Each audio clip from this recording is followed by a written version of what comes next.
नमस्कार, मी सिया आपल्या YouTube चॅनलवर तुमचं स्वागत करते.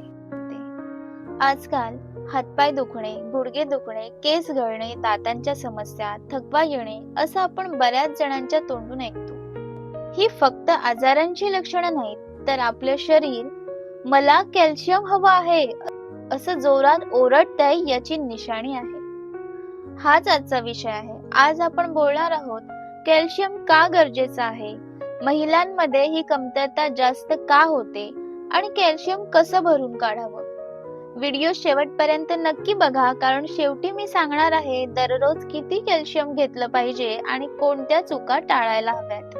सगळ्यात आधी बघूया कॅल्शियम म्हणजे काय आणि ते शरीरात काय काम करतं. कॅल्शियम म्हणजे फक्त हाडांसाठी किंवा हाडांशी संबंधित असं आपण मानतो, पण खरं तर हाडे व दात मजबूत ठेवणे, मसल्स काम नीट करणे, नर्व सिग्नल मेंदूपर्यंत पोहोचवणे, हार्मोन्सचे संतुलन राखणे, ब्लड प्रेशर नियंत्रित ठेवणे, ही सगळी कामं आपल्या बॉडीमध्ये कॅल्शियम करत असतं. शरीरातील 99% कॅल्शियम हाडांमध्ये आणि उरलेलं रक्तात व स्नायूंमध्ये असतं. आपल्या शरीरामध्ये कॅल्शियम कमी झालं तर वारंवार पाय, पाठ, गुडघे दुखणे, हाडं कमजोर होणे, हातापायांना कळा येणे, दातांच्या समस्या, केस गळणे, नख तुटणे, प्रचंड थकवा येणे, गर्भवती महिलांना पाठदुखी किंवा उंची कमी होणे अशी बरीच लक्षणं दिसतात. जर कॅल्शियम कमी झाले तर हाडांसंबंधी आर्थरायटिस सारख्या गंभीर आजारांचा धोका वाढतो. त्यामुळे हाडे फ्रॅक्चर होण्याचा सुद्धा धोका वाढलेला असतो आणि हे टाळण्यासाठी हाडं मजबूत ठेवणं गरजेचं आहे.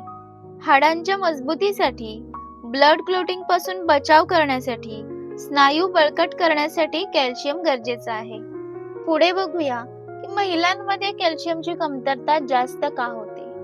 महिलांमध्ये कॅल्शियम डेफिशियन्सी होण्याची मुख्य 5 कारणे आहेत. पहिलं कारण आहे हार्मोनल बदल. गर्भधारणा, मासिक पाळी, मोनोपॉज, आपल्या शरीराची कॅल्शियमसाठी मागणी वाढलेली असते. गर्भधारणा व स्तनपान काळात शरीरातील कॅल्शियम कमी होतं, कारण बाळासाठी जास्त कॅल्शियम गरजेचं असतं. जर आपल्या बॉडीला सूर्यप्रकाश कमी मिळत असेल तर व्हिटॅमिन डी चं ऍब्झॉर्प्शन होत नाही, कारण व्हिटॅमिन डी शिवाय कॅल्शियम शरीरात शोषलं जात नाही. आपण चुकीचा आहार घेत असू, जास्त प्रमाणात चहा, कॉफी, फास्ट फूड किंवा पालेभाज्या अजिबात न खाणं, यामुळे कॅल्शियमची पातळी कमी होते. त्याशिवाय वय वाढल्यानंतर हाडं कमजोर होतात. 40+ महिलांमध्ये हाडांची घनता कमी होण्याचा धोका असतो. ते बघूया की कॅल्शियमचे सर्वोत्तम नैसर्गिक स्रोत कोणते आहेत. दुधाचे पदार्थ, दूध, दही, ताक, चीज, पनीर. पालेभाज्यांमध्ये मेथी, चवळीची भाजी, पालक, शेपू, माठ, डाळी किंवा कडधान्य, चवळी, राजमा, हरभरा, मूग, तूर डाळ व सुका मेवा, तीळ, बदाम, खारीक पावडर, अक्रोड. फळांमध्ये संत्र, अंजीर, पेरू, हे सगळे पदार्थ कॅल्शियमचा उत्तम स्रोत मानले जातात. आपल्या बॉडीसाठी फक्त कॅल्शियम पुरेसं नाही, तर व्हिटॅमिन डी सुद्धा आवश्यक आहे. कॅल्शियम शरीरात शोषलं जावं यासाठी सकाळी 10 ते 15 मिनिट सूर्यप्रकाश घ्यायला हवा. व्हिटॅमिन डी युक्त आहार घ्यायला हवा, कारण कॅल्शियम शरीरात शोषलं जाण्यासाठी व्हिटॅमिन डी आवश्यक आहे. रोज किती कॅल्शियम घ्यायला हवं.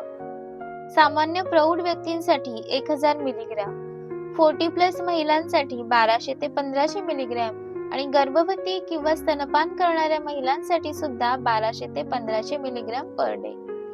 आता बघूया की कॅल्शियम कमी होऊ नये म्हणून कोणत्या चुका टाळल्या पाहिजेत.